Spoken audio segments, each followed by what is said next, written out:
ईरानी सरकार सही आंकड़े नहीं दे रही है, लेकिन विरोधी कह रहे हैं कि ईरान में 48 घंटे के अंदर 12,000 से ज्यादा लोगों को मौत के घाट उतार दिया गया है, यानी हर 14 सेकंड में एक हत्या की गई है।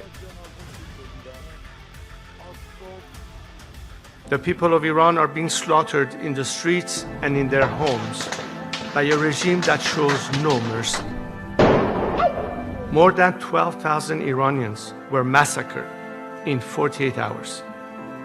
One murder every 14 seconds. Their heads are bloodied, but unbowed.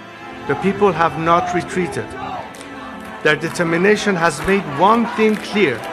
They are not merely rejecting this regime, they are demanding a credible new path forward.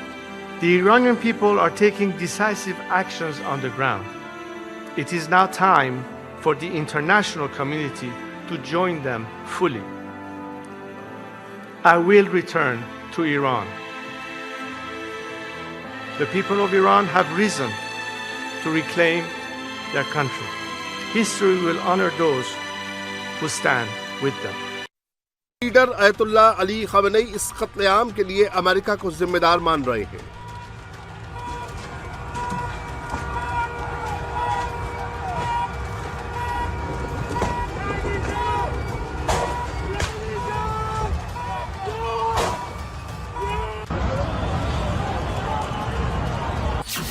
खamenei ने हिंसा और मौत के लिए सीधे ट्रंप पर आरोप लगाया है।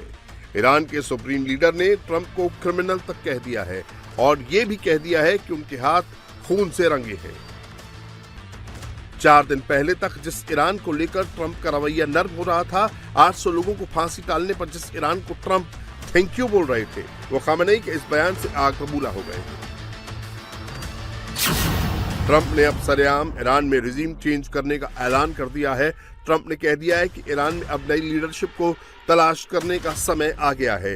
ट्रंप ने खamenei को सत्ता छोड़ने की वार्निंग भी जारी कर दी है। इस समय अमेरिका का सबसे ताकतवर aircraft carrier USS Abraham Lincoln, जो कि साउथ चाइना सी में था, वो तेजी से ईरान की तरफ बढ़ रहा है। रिपोर्ट्स के मुताबिक अगले 5 दिन में ये युद्धपोत ईरान के पास पर्शियन गल्फ में पहुंच जाएगा।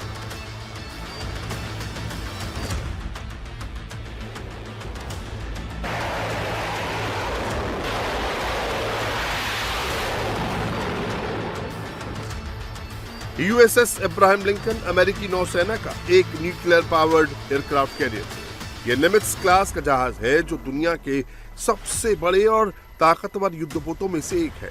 इसमें 90 फाइटर जेट और 5000 से ज्यादा सैनिक हर वक्त तैनात रह सकते हैं। परमाणु रिएक्टर की वजह से ये महीनों तक बिना ईंधन भरे समुद्र में रह सकता है। इसका पूरा कैरियर स्ट्राइक ग्रुप कई डिस्ट्रॉयर, क्रूजर और पनडुब्बियों के साथ आता है, जो मिसाइलों से हमला कर सकता है।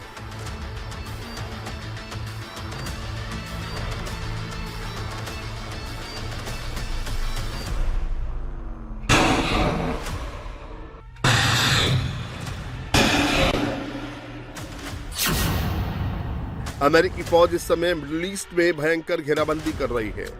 हिंद महासागर में डियागो गार्सिया बेस से लेकर इराक, जॉर्डन और फारस की खाड़ी तक खamenei के खिलाफ ट्रंप जाल बिछा चुके हैं। ट्रंप के टारगेट पर खamenei है तो ईरान ने भी ट्रंप को जवाब देने की फुल तैयारी कर रखी है।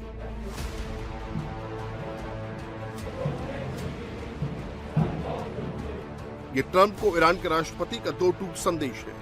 मसूद पेज़ेशकियन ने वार्निंग दी है कि अगर खamenei पर हमला हुआ तो फिर आर पार की लड़ाई।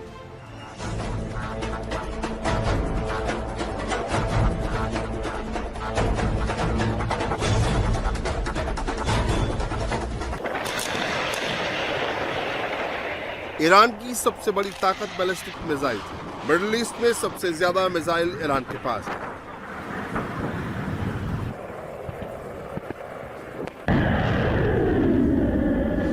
ईरान की सबसे खतरनाक मिसाइलों में से एक है खुर्रमशहर 4।